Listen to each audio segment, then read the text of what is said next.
problème majeur dans tout processus de changement, c'est la souffrance que l'on veut éviter. Et là, ça devient absolument indispensable de ne pas chercher à éviter la souffrance. Chaque fois qu'on va essayer de fuir ou d'éviter ce qui nous fait souffrir, ça va ne faire que renforcer notre maladresse à gérer ce problème et ne faire que nous enfoncer davantage dans cette situation problématique.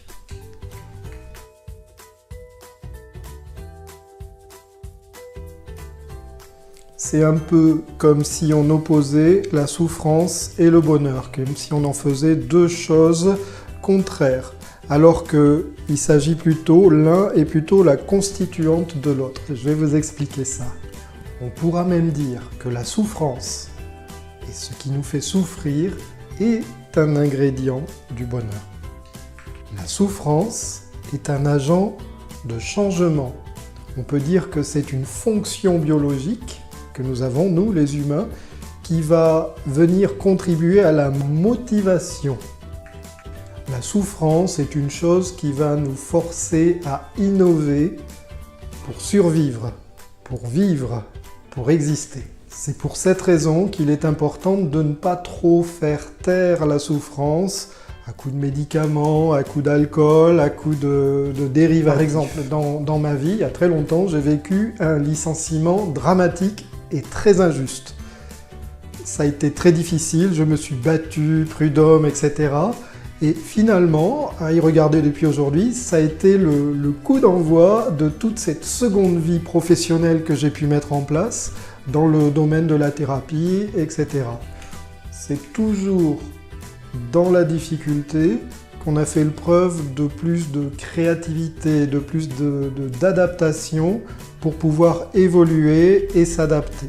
Le confort, c'est sympa, mais c'est synonyme de stagnation.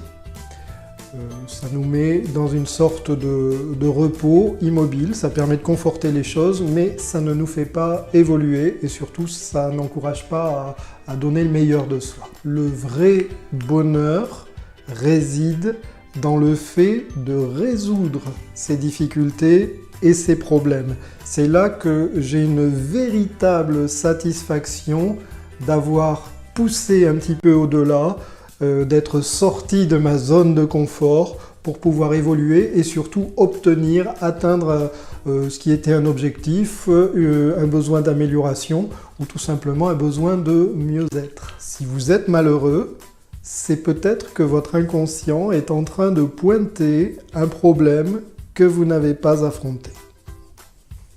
Les émotions négatives sont un appel à l'action. C'est cette partie inconsciente et profonde de nous-mêmes qui dit « Oh, réveille-toi, il va falloir que ça change là, ça devient insupportable maintenant ».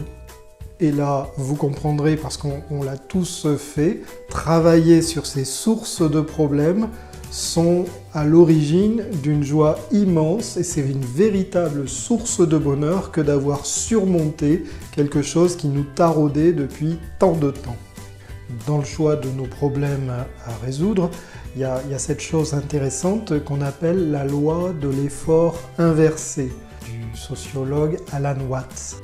Ça dit « L'aspiration à vivre des expériences positives est en soi une expérience négative. » Et à l'inverse, consentir à vivre les expériences négatives qui se présentent constitue en soi une expérience positive. Je vais vous expliquer ça. Pour faire simple, plus tu cherches à te sentir mieux, moins tu te sens bien à vouloir chercher quelque chose qui ne fait que renforcer ton sentiment de manque, le fait que tu ne l'as pas. Plus tu désires obtenir quelque chose, et moins tu éprouves de satisfaction. Encore plus simple, plus tu désires être riche, plus ça renforce ton sentiment d'être fauché.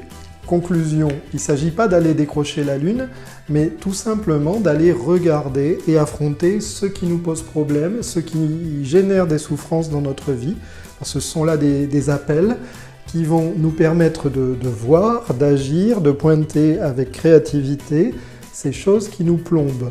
Alors ça devient une alchimie où on va transformer ce plomb en or. C'est l'or pur du bonheur.